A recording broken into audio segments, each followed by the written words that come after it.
Amén. Buenos días a todos. Dios los bendiga en esta mañana.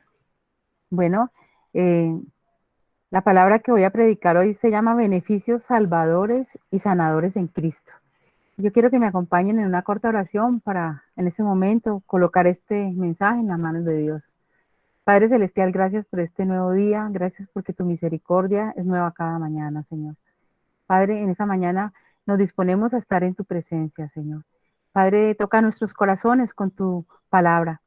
Por eso colocamos este mensaje en tus manos para que seas tú, oh Dios de los cielos, eh, dirigiendo este tiempo, Señor, que sea tu Santo Espíritu iluminando nuestras mentes, abriendo nuestros oídos, Señor, para poder que este mensaje toque nuestro corazón y se quede allí, Señor, donde tú quieres, para que haga la obra para la cual tú lo vas a enviar, Señor. Te alabamos y te bendecimos en el nombre precioso de Jesús. Amén y amén. Bueno, el pasaje central de este tema es el Salmo 103, del 1 al 6. Beneficios salvadores y sanadores en Cristo.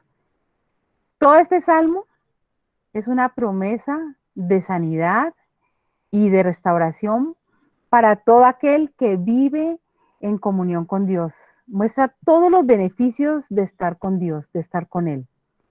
Y ahí empieza con un versículo eh, que dice, bendice alma mía a Jehová y bendiga todo mi ser su santo nombre. Salmo 103, versículo 1, bendice alma mía a Jehová y bendiga todo mi ser su santo nombre. Y empieza diciendo en el versículo 2, no olvides ninguno de sus beneficios. Bendice alma mía a Jehová y no olvides ninguno de sus beneficios. Aquí está David ordenando a su alma, ordenando a todo su ser que bendiga a Dios, que lo bendiga por todos los beneficios que Él le ha dado. Y realmente es increíble que empiece así. Yo decía, ¿por qué empieza diciendo, bendice alma mía a Jehová y no olvides ninguno de sus beneficios? Porque desafortunadamente el ser humano olvida fácilmente las cosas que Dios hace. Fácilmente nos olvidamos de todas las cosas que Él ha hecho en nuestra vida y tenemos que estarlas recordando continuamente. En el versículo 3 dice, Él es quien perdona todas tus iniquidades. Vamos a esa primera parte. De todos los beneficios que nosotros recibimos cuando conocemos al Señor Jesús en nuestra vida, ese es el más grande beneficio. Sin este, sin este beneficio, los demás no se pueden dar. Pero, ¿qué es la iniquidad?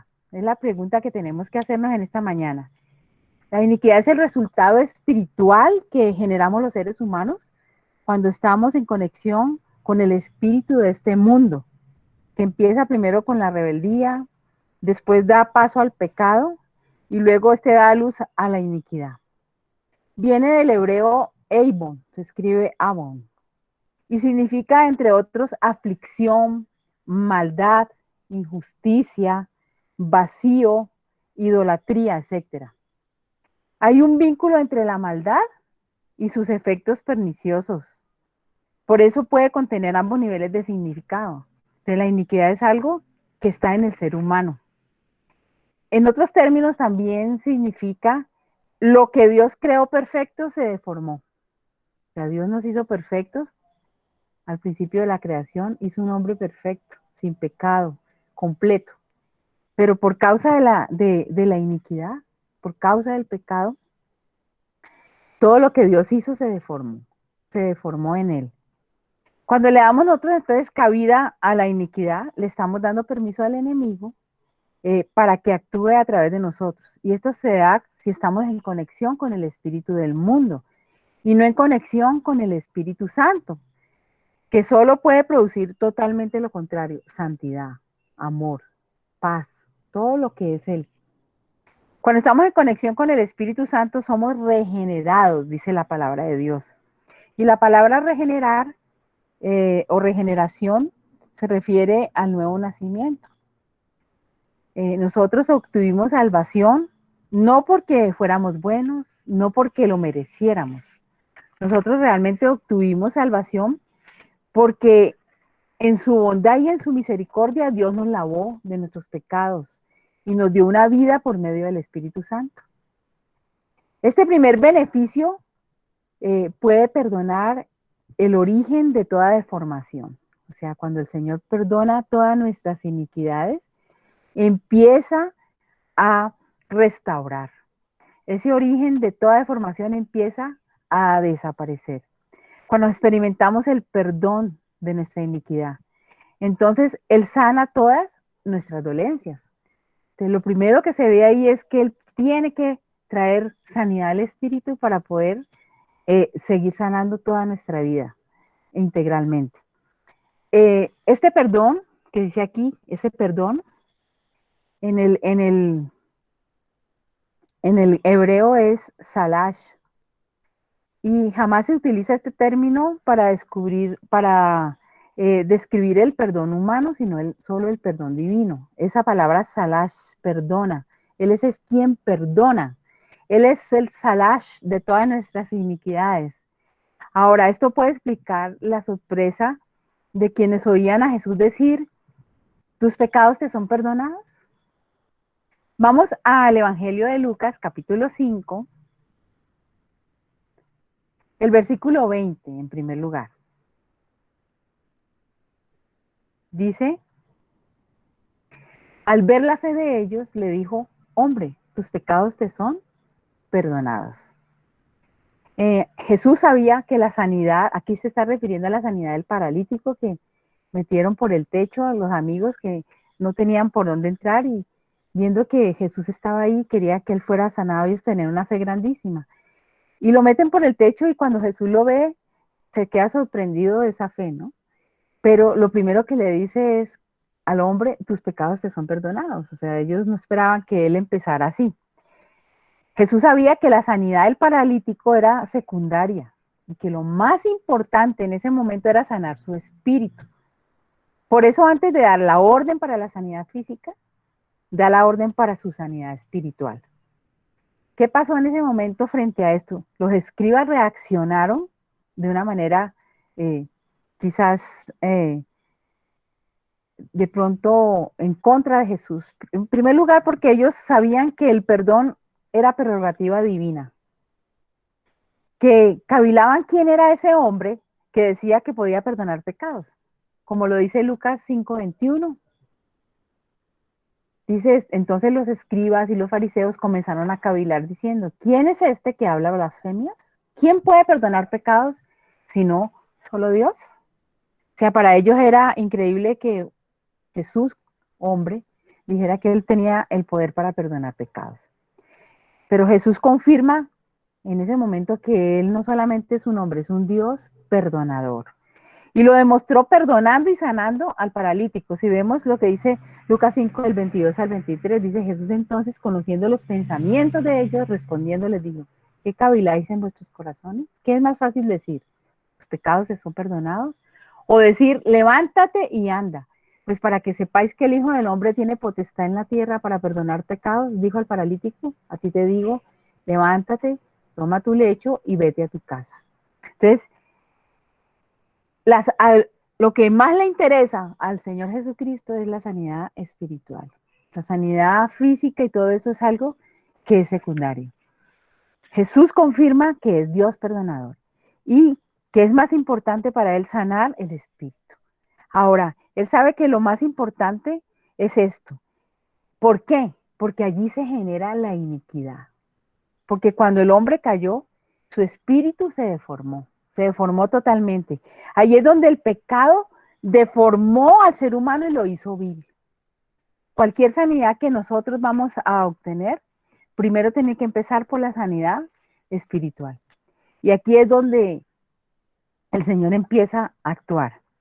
Es más fácil recibir sanidad física que arrepentirse y convertirse a Dios. Es más, muchas personas buscan solamente el milagro de la sanidad, pero saben que al sanar el espíritu esto implica varias cosas. Implica primero reconocimiento de su pecado, o sea, que sea confrontado directamente con su pecado, que no es fácil, no todo el mundo quiere reconocer que falla y que le falla a Dios especialmente. Implica arrepentimiento, o sea, volver en sí, volver y dar un viraje total a nuestra vida. Renuncia a muchas cosas que me tienen esclava para de un pecado, de un hábito, de algo que me está martirizando. Implica renovación de la mente para no volver a hacerlo. Entonces, es más fácil ser sanado físicamente que ser sanado espiritualmente. El Hijo de Dios, nosotros como Hijo de Dios, si primero no entendemos qué genera la iniquidad, nosotros no podemos ser sanados en otras áreas de nuestra vida. Si primero no entendemos que tenemos que sanar la iniquidad de nuestro corazón, no vamos a poder entender que podemos ser sanados en otras áreas de nuestra vida. Recordemos que dice Isaías 55, versículo 7. Dice, deje el impío su camino y el hombre inicuo sus pensamientos y vuelva hacia Jehová, el cual tendrá de él misericordia, y al Dios nuestro, el cual será amplio en perdonar. Aquí se refuerza el significado de la palabra salach mediante un adverbio. Dice, el cual será amplio en perdonar, generoso en perdonar. En anticipación a la restauración que el Señor quiere hacer en cada una de nuestras vidas, el Señor nos llama al arrepentimiento. Nos recuerda que sus propósitos trascienden al volvernos a Dios. Es dejar nuestros caminos, dejar nuestros pensamientos y planes por los que Dios tiene para nosotros. Ahora, no siempre somos capaces de descifrar sus caminos. En Isaías 55 ahí mismo dice del 8 al 9, porque mis pensamientos no son vuestros pensamientos, ni vuestros caminos mis caminos, dijo Jehová. Como son más altos los cielos que la tierra, así son mis caminos más altos caminos y mis pensamientos más que vuestros pensamientos. O sea, no siempre seremos capaces de discernir los caminos de Dios, porque son mucho mejores que los nuestros. O sea, nuestras ideas y maneras de actuar no son como las de Dios. Entonces, a veces aquí chocamos con nuestra lógica humana, con todo lo que nosotros tenemos guardado en nuestro razonamiento, contra lo que Dios quiere en nuestras vidas. Y eso es algo importante para nosotros poder entender que Él tiene que renovar nuestra mente. Y la única manera de hacerlo es con sus pensamientos, con su directriz. No hay otra manera de hacerlo. Cosas que nosotros no entendíamos antes, ahora quizás podemos entenderlas. El por qué Dios pedía de nosotros cosas que aparentemente eran ilógicas a nuestro razonamiento humano. Y resulta que cuando uno hace las cosas a la manera de Dios, es la manera que es la verdadera, que es la que resulta, que es la que Él quiere para nosotros. Por ejemplo, al meter al paralítico por el techo, pues Él se sorprendió muchísimo. Estos hombres tienen mucha fe. Cuando lo bajan, Él solamente dice que tus pecados te sean perdonados. Entonces ellos dicen, uy, ¿cómo así? Todo el trabajo que hicimos, la lógica de ellos era que el Señor los sanara primero físicamente, pero para Dios no. Sabía que su pecado o quizás todo lo que estaba aconteciendo en su vida era raíz de la iniquidad que había sido sembrada por su separación con Él. Entonces necesitaba primero sanar esa área. Nosotros tenemos que entender entonces que la manera como Dios actúa es totalmente diferente a la manera como nosotros pensamos. En Jeremías 33:8, el Señor vuelve y nos repite, y los limpiaré, dice, de toda su maldad con que pecaron contra mí, y perdonaré todos sus pecados que contra mí pecaron y que contra mí se rebelaron. El arrepentimiento solo promete dos cosas, limpieza y restauración. Los limpiaré, dice ahí, limpiaré de todo, los perdonaré.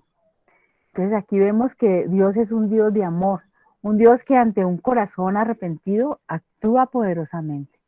Y de ahí vienen entonces todos los beneficios adicionales que usted le quiera poner a su vida.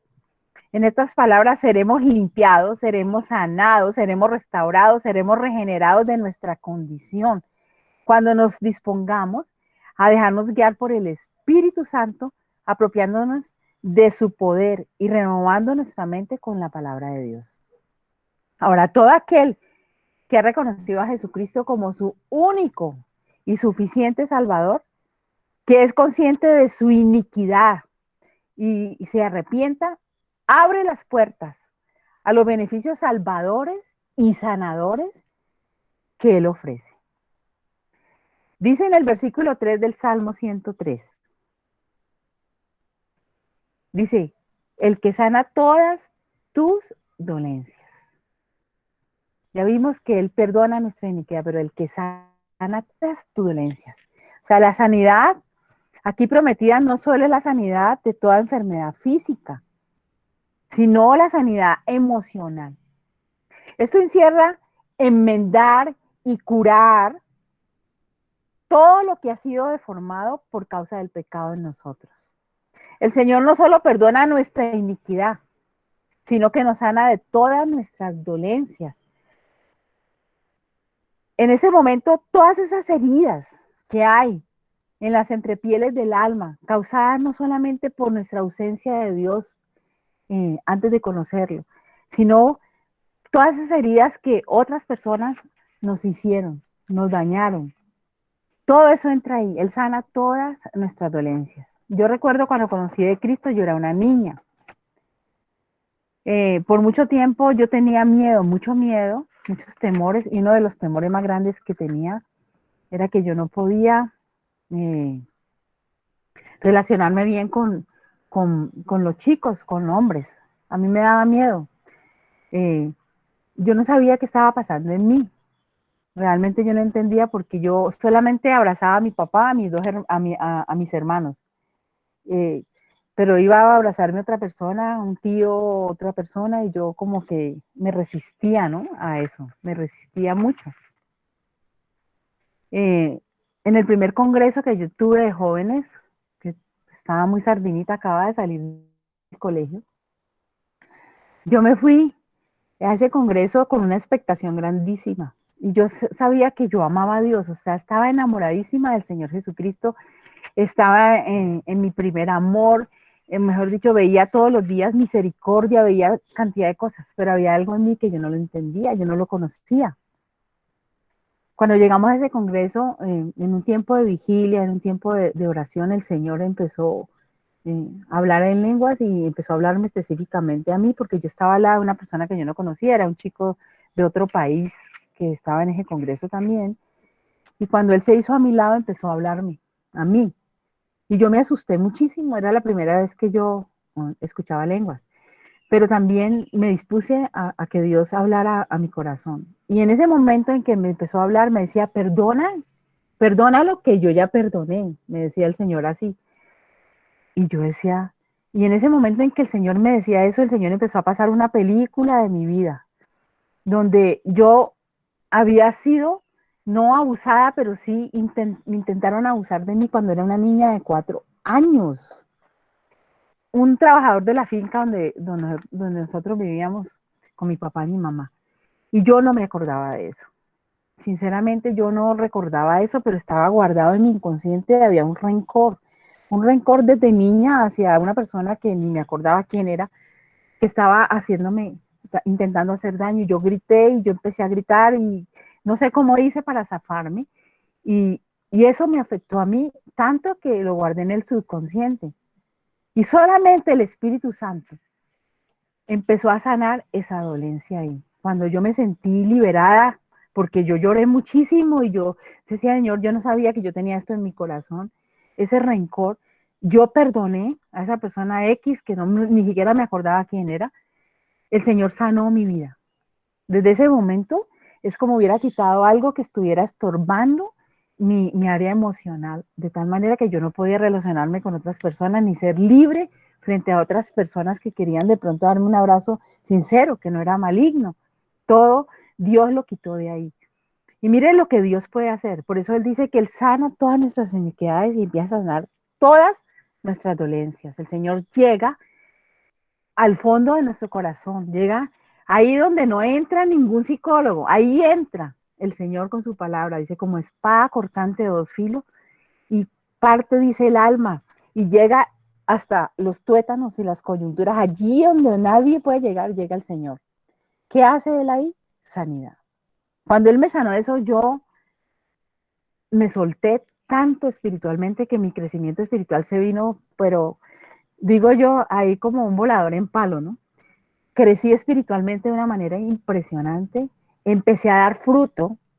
Siendo una niña, yo tenía ya empecé a tener un ministerio. Yo estaba empezando universidad, estaba apenas empezando carrera y el Señor empezó a ponerme gente para evangelizar y empecé a formar un grupo dentro de la misma iglesia. Fue algo increíble. Entonces, mire lo que Dios hace. Por eso es el que Él llega donde otras personas no pueden llegar. Donde el ser humano tiene límites, para Dios no hay nada imposible. Tenemos que creer que Dios en Cristo ha hecho suficiente provisión para nosotros, para nuestro bienestar y para nuestra sanidad. Solo Él y tú saben que fue deformado en ti por causa del pecado. Solamente Él lo sabe. Ahora, en el versículo 4 del Salmo 103 dice, el que rescata, dice él, del hoyo tu vida. Vamos a ir a esa primera parte. El Señor nos protege, aún en medio de nuestros errores, en nuestras fallas. Tenemos en nuestro interior dos naturalezas que luchan por lograr el dominio de nuestra vida. ¿Cuál de esas dos naturalezas dominará? Depende de cuál de esas dos naturalezas nosotros alimentemos. Si nosotros alimentamos nuestra naturaleza espiritual y le permitimos al Espíritu Santo que nos fortalezca, Él reinará sobre nosotros. Pero si nosotros hacemos hambrear nuestra naturaleza espiritual y alimentamos la naturaleza pecaminosa, dominará la carne. No hay cristiano que no se identifique con el apóstol Pablo. Cuando dice, por ejemplo, en Romanos 7:15, vamos a leerlo, dice, porque lo que hago no lo entiendo. Pues no hago lo que quiero, sino lo que aborrezco, eso hago. Y mire lo que dice el versículo 21 del mismo pasaje. Dice, así que queriendo yo hacer el bien, hallo esta ley, que el mal está en mí. Y el 23 vuelve y repite Pablo. Dice, pero veo otra ley en mis miembros, que se revela contra la ley de mi mente, y que me lleva cautivo a la ley del pecado que está en mis miembros. Aquí Pablo reconoce esa iniquidad que deformó su vida por causa del pecado. Y es esa ley que está en nosotros. Cuando nosotros recibimos a Cristo, eso no es quitado. Eso va a ser quitado el día que el Señor Jesús regrese por segunda vez. Dice que esa naturaleza de pecado será totalmente quitada. Pero sí nos ha dado algo. Nos ha dado el poder del Espíritu Santo para uno vivir una vida victoriosa, aún sabiendo que el pecado todos los días nos asedia. Que usted pueda vencer esa naturaleza. Y solamente lo puede hacer en el poder de Dios. Aquí, Pablo, esta lucha es una evidencia clara, en primer lugar, para cada uno de nosotros, de que el Espíritu Santo ha venido a morar en nuestro corazón, en nuestras vidas. Ha venido a morar para iluminarnos de esa oscuridad del pecado que nos asedia, a iluminar de ese hoyo donde de pronto estamos cautivos, y sensibilizando nuestra conciencia de iniquidad, despertando en nosotros el anhelo de ser limpios y restaurados. O sea, eso es lo que hace el Espíritu Santo en nosotros. Entonces, el problema básico de todo creyente, ¿cuál es? Usted todos los días tiene un problema básico, aparte de los problemas normales de la vida. Y el problema básico del creyente es su lucha contra el pecado. Es algo que todos los días va a estar ahí, que nos debe llevar a una intensa batalla espiritual diaria hasta que el Señor Jesús regrese. O sea, la vida cristiana es una lucha. Yo siempre lo he dicho, la vida cristiana no es un jardín de rosas. Siempre vamos a encontrar esa lucha espiritual. Efesios 6:12 nos lo dice bien claro. Vamos a Efesios 6:12. Dice, porque no tenemos lucha contra sangre y carne, sino contra principados, contra potestades, contra los gobernadores de las tinieblas de este siglo, contra huestes espirituales de maldad en las regiones celestes. Debemos entender que en el mundo actúan fuerzas espirituales externas que procuran alejarnos de Dios, que procuran alejarnos de su voluntad. Pero la más grande de todas es nuestra propia naturaleza de pecado, que obra en cada uno de nosotros. Nosotros tenemos una naturaleza pecaminosa. y esa obra quiere todos los días irse en contra de Dios. Por eso Dios nos dio el Espíritu Santo. ¿Qué sería de nosotros sin el Espíritu Santo? Estaríamos llevados, digo yo, porque en nuestras fuerzas no seríamos capaces de batallar espiritualmente contra nuestra naturaleza de pecado. Mire lo que dice Gálatas 5:17. Porque el deseo de la carne, dice, es contra el Espíritu. Y del Espíritu es contra la carne. Y estos se oponen entre sí para que no hagáis lo que quisieres. Si nosotros no tuviéramos esa lucha espiritual, terminaríamos haciendo lo que nos da la gana, lo que nosotros realmente quisiéramos, no lo que Dios nos dice. Por eso, aquí está el Espíritu Santo, el deseo del Espíritu luchando cada día con nosotros para batallar contra esa naturaleza de pecado, que algún día será quitada totalmente.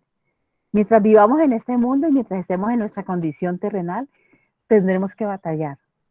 Pero alegrémonos porque no estamos solos.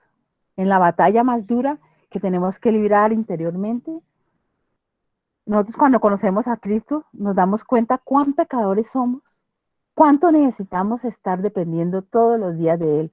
Nos volvemos conscientes de nuestra iniquidad y podemos exclamar de pronto como el apóstol Pablo en Romanos 7, del 22 al 24, algo que a mí siempre me ha llamado muchísimo la atención. Dice, porque según el hombre interior, dice, me deleito en la ley de Dios. Pero veo otra ley en mis miembros que se revela contra la ley de mi mente y que me lleva cautivo a la ley del pecado que está en mis miembros. Miserable de mí. ¿Quién me librará de este cuerpo de muerte? Todos hemos sentido de cierta manera, siempre nos hemos sentido así. Y nuestro pecado puede ser mucho, el orgullo, puede ser la codicia, puede ser el deseo descontrolado en algún área de nuestra vida, puede ser la glotonería, la pereza, la ira, el sexo, en fin, cualquier pecado. Pero no debemos detenernos aquí. O sea, uno reconoce que hay una naturaleza de nosotros que batalla todos los días. Sino, mira la gloriosa conclusión a la que Pablo llega después de que dice, miserable de mí, ¿quién me librará de este cuerpo de muerte? Él dice en Romanos 8:2 muy claramente, porque la ley del Espíritu de vida en Cristo Jesús me ha librado de la ley del pecado y de la muerte. Tenemos el Espíritu de vida en Cristo Jesús. Ese Espíritu Santo, ese Espíritu de vida que habita en usted y en mí, que es nuestro aliado, que es el que da la fuerza que necesitamos para batallar y salir victoriosos de cualquier cosa que nos esté molestando, que esté asediando nuestro corazón. Hay un pensamiento de un señor que se llama Horacio Bonar, que decía, en tanto la conversión, dice, calma una tormenta, desata otra que dura toda la vida.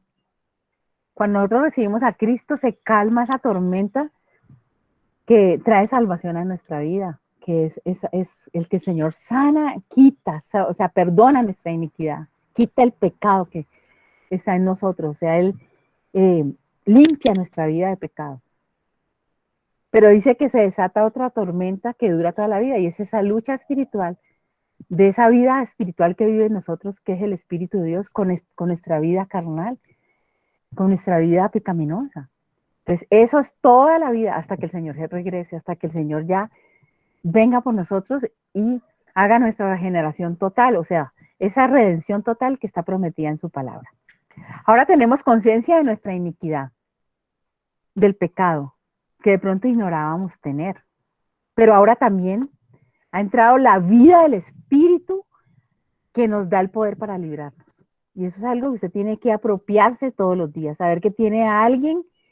Dice que mayor es el que está en nosotros que el que está en el mundo. Mayor es el que está en nosotros que tu naturaleza de pecado. Mayor es el que está en ti que cualquier pensamiento, que cualquier cosa que se venga en contra mía.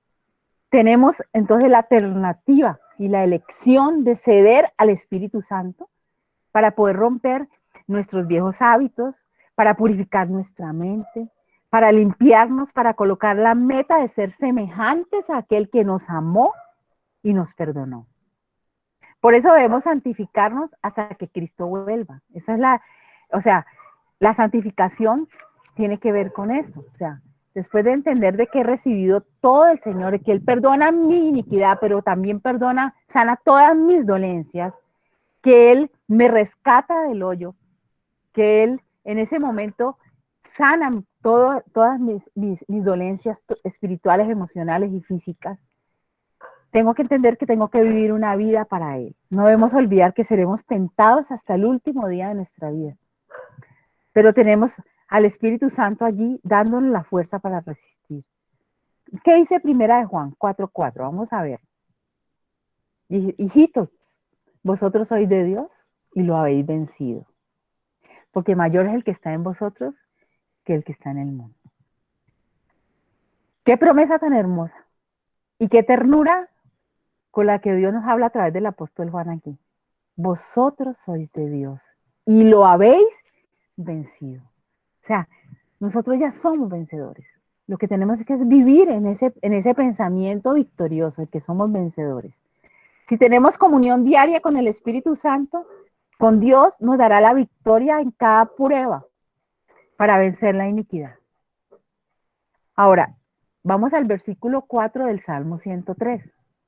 Otro beneficio. Dice, el que rescata del hoyo tu vida. Vamos a esa primera parte. El que rescata del hoyo tu vida, dice, y te corona de favores y misericordias. ¿Qué es coronar? Coronar es envolver en un círculo de protección alrededor de nuestra vida y de nuestras cosas. Nos corona con un mismo pacto en Cristo, dice ahí. Es una esfera de protección completa. Jesús ha destruido el temor a la muerte, el temor al futuro, el temor al fracaso, venciendo en la cruz todo lo que nos pueda dañar. Entonces, como dice aquí, como dice el Salmo 5:12, que de pronto no está allí, dice, porque dice tú, Jehová, bendecirás al justo, dice ahí, como un escudo, dice, lo rodearás de tu favor. ¿Qué hace el Señor con sus hijos? Nos corona, nos rodea de favores y de misericordias. Por eso, independientemente de nuestra vida, el Señor actúa todos los días, a pesar de nosotros. Él actúa. Él hace que eso sea una realidad en nosotros. Nos rodea de un círculo de protección. Y nos lo hace saber por medio de su Santo Espíritu. Cuando nos hallamos en peligro, Él nos lo hace saber. Cuando estamos andando en este mundo, nos muestra que, a qué nos estamos enfrentando. Si nosotros vivimos en comunión íntima con Dios, siempre Él va a revelarnos lo que tenemos que hacer. Entonces, Él nos rodea, nos corona de favores, dice ahí, y de misericordias. Dice el versículo 5 del Salmo 103, Él sacia de bien tu boca, de modo que te rejuvenezcas como el águila. El que sacia de bien tu boca. Nuestro pensamiento cambia, nuestra confesión cambia. Ningún mal hablado o maldiciente puede decir que tiene su boca llena de bien. Cuando hemos sido perdonados, renovados, restaurados, Él nos sacia de su presencia, llenando de bien nuestra boca. Su presencia llena nuestra vida de bien. Y como dice Lucas 6:45, dice, de la abundancia de nuestro corazón, habla la boca. El Señor dice ahí, el hombre bueno del buen tesoro de su corazón, saca lo bueno. El hombre malo del mal tesoro de su corazón, saca lo malo. Porque de la abundancia del corazón habla la boca. Si estamos llenos de Cristo, si hay abundancia de bien, porque Cristo mora en nosotros, nuestra boca entonces debe saciar de bien nuestra boca. En otras palabras, hablar bien, hablar restauración, libertad, prosperidad, dominio, autoridad, integridad, valores. No lo contrario. Entonces, ¿qué tenemos que entender en esta mañana? Hermanos, tenemos que recordar que nosotros podemos ser generadores de iniquidad o generadores de santidad. Y ahí depende de nosotros, porque depende de cuánto nosotros le permitimos al Espíritu Santo tomar el control absoluto de nuestro ser. Todo este proceso espiritual depende de cuánto estamos conectados con el Espíritu Santo. ¿Quién es el que nos redarguye de pecado, justicia y juicio? ¿Quién renueva nuestra mente cada día? Clave, es una clave para experimentar nosotros sanidad y restauración, generando en nosotros santidad, lo que el Señor quiere. Y hay aquí una segunda parte en ese versículo del Salmo 103, versículo 5, que dice, y nos rejuvenece como el águila. Cuando un águila llega a su edad madura, o sea, se dice que un águila puede vivir hasta 70 años, pero cuando llega de pronto a la mitad de su edad, su pico, sus uñas y su plumaje se debilitan mucho, especialmente su pico y sus uñas. Y ya no puede cazar. Entonces se enfrenta a dos cosas. Se enfrenta o a morir o debe enfrentarse a un proceso de renovación. El águila tiene esa capacidad de renovarse. Entonces, ¿qué hace el águila? Ese proceso de renovación dura 150 días. Y para poder hacerlo, se sube a la montaña más alta que encuentra y busca un peñasco. Y ahí reposa en ese peñasco. Y está a solas en ese peñasco. Allí empieza a golpear su pico con fuerza, con mucha fuerza contra la roca, hasta que el pico se desprende totalmente.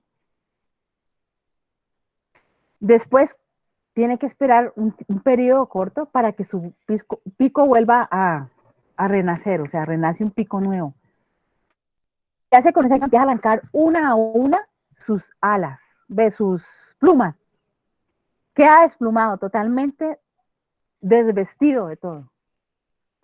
Esa águila se arranca una a una sus plumas y luego empieza a golpear contra el peñasco sus uñas hasta arrancarlas totalmente.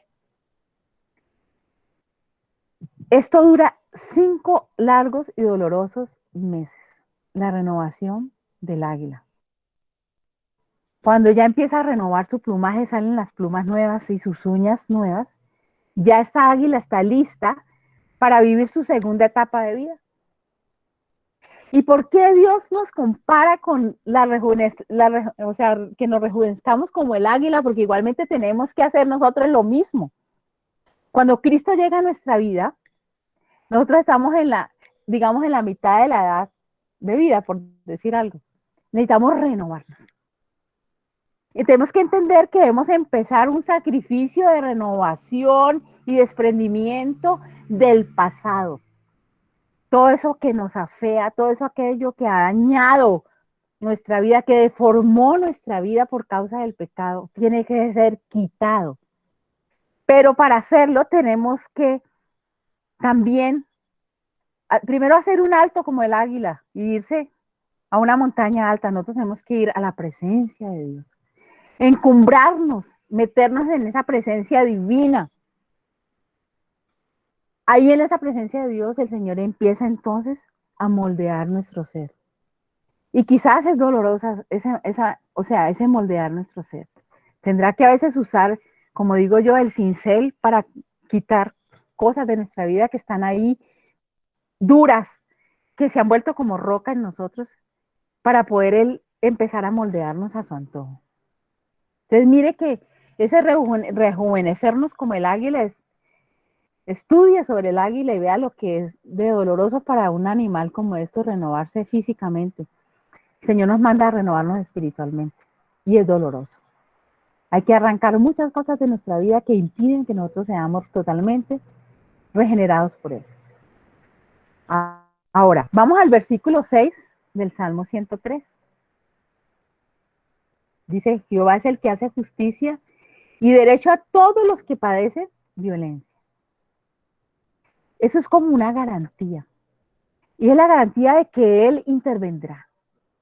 Cuando alguien nos ataca, cuando alguien nos persigue, cuando las situaciones se nos ponen difícil, cuando por causa de Él no somos amados en este mundo, sino aborrecidos.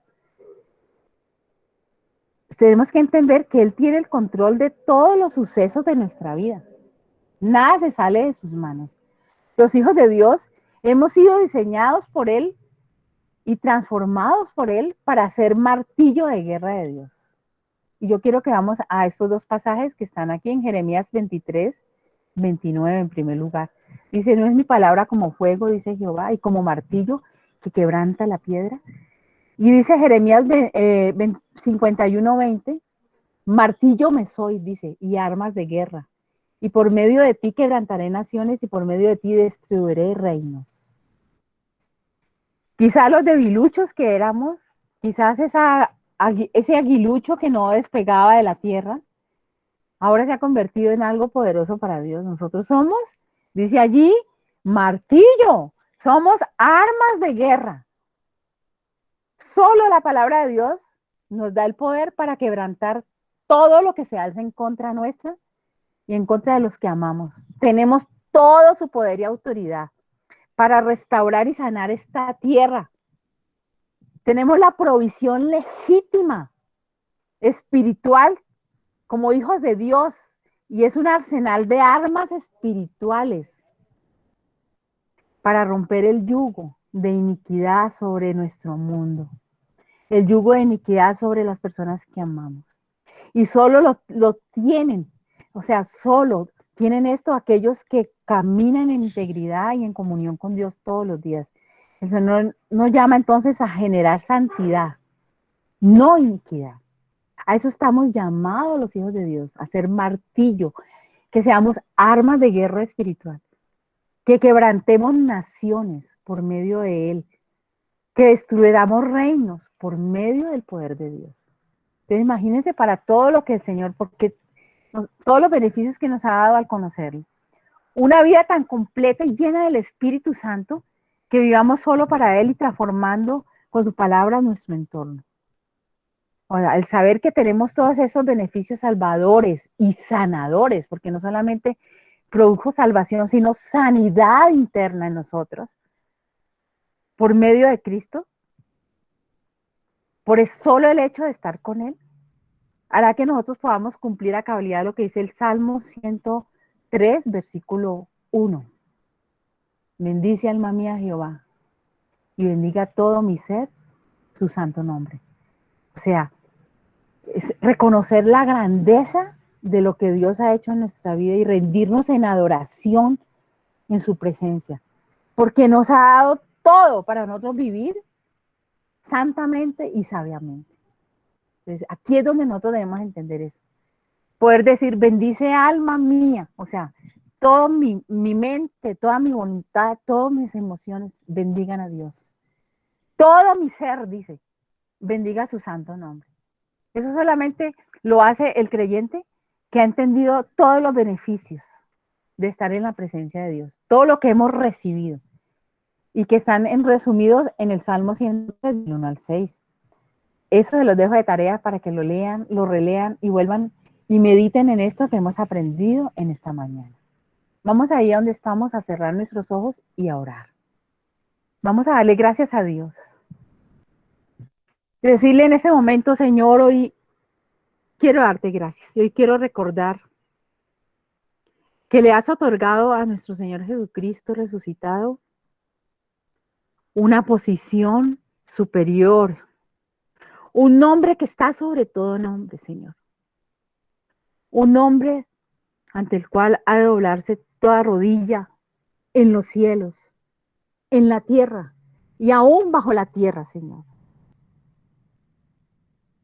Todos hemos obtenido de ti sanidad espiritual, Señor. En el momento en que te conocimos como nuestro Señor y Salvador, que te recibimos en nuestro corazón, Señor.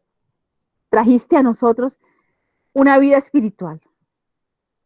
Por eso hoy queremos doblar nuestras rodillas, Señor, delante de ti, en adoración, por todos tus beneficios, por todos esos beneficios por los cuales nos, nos has enriquecido, Señor, porque en primer lugar nos has perdonado todas nuestras iniquidades.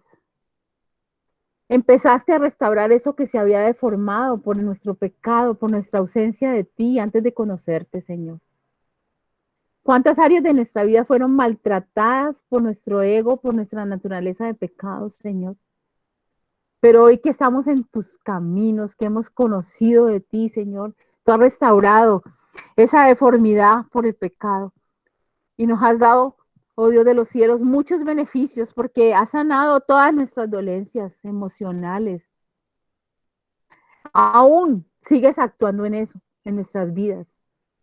Sigues sanando y renovando nuestro interior. También nuestro cuerpo físico ha sido sanado, Señor, porque por tu llagas hemos sido curados, porque ya eso es un hecho en la cruz del Calvario. Por eso permítenos apropiarnos de estos beneficios, Señor. Dice que nos has coronado, nos has rodeado de un círculo de protección, nos has coronado de favores y misericordias. Has hecho justicia, Señor, delante de nosotros y nos defiendes. Y has llenado de bien nuestra boca, Señor, para que te proclamemos. Porque has llenado nuestra boca de toda tu presencia, Señor, de tu bien. Para que lo que salga por nuestra boca sea bendición, restauración, liberación, autoridad espiritual en esta tierra, Señor. Porque nos has puesto como martillo, Señor, como armas de guerra para combatir la iniquidad del mundo, Señor. Solamente con esas armas espirituales, que es tu palabra y tu presencia preciosa, Espíritu de Dios. Gracias, amado Señor, en esta mañana. Permítenos deleitarnos en estos beneficios, Señor, y saber que tu obra ha sido perfecta y preciosa para cada uno de nosotros. Sigue obrando, porque tu palabra dice que aún no has terminado la obra. La sigues perfeccionando en cada uno de nosotros hasta el día que regrese, Señor. Y ayúdanos en esta lucha espiritual, porque es una lucha que se terminará ese día, cuando tú te reencuentres con nosotros. Por ahora tenemos que batallar. No estamos solos, te tenemos a ti. Tenemos a tu Santo Espíritu en nosotros, Señor, para lograrlo. Gracias, Señor, por la iglesia. Gracias por mis hermanos. Gracias por mis pastores, Señor. Sigue obrando y operando sanidad en la vida de Emperita, Señor. Yo te pido, Dios, como una sola voz, como una sola voz de todos nosotros, para que seas tú restaurando totalmente su salud física, Señor. Gracias, Señor, porque nos has colocado aquí para interceder por los demás. Y Dios, te pido, Dios, también que bendiga, Señor, nuestra vida económica, financiera. Gracias porque tú nos has sustentado, Señor. Tú, oh Dios de los cielos, cada día provee lo que necesitamos, Señor. Tu bondad es infinita, Padre de la gloria. Jamás has permitido que a un justo desampararlo y que mendigue pan, Señor. Gracias porque siempre estás ahí, como ese papá amoroso y tierno, supliendo nuestras necesidades, Señor. Por eso ahora permite que también te bendigamos, te glorifiquemos, te exaltemos con los diezmos y las ofrendas, Señor. Padre, gracias porque has dispuesto esto para que te honremos con nuestros bienes, dice tu palabra. Que también podamos devolverte a ti lo que a ti te pertenece, para que la extensión de este evangelio sea hasta lo último de la tierra, Señor. Gracias te doy en esta mañana. Bendice a cada uno de las familias aquí representadas, Señor. Y Padre, sana nuestras vidas. En el nombre de Jesús. Amén.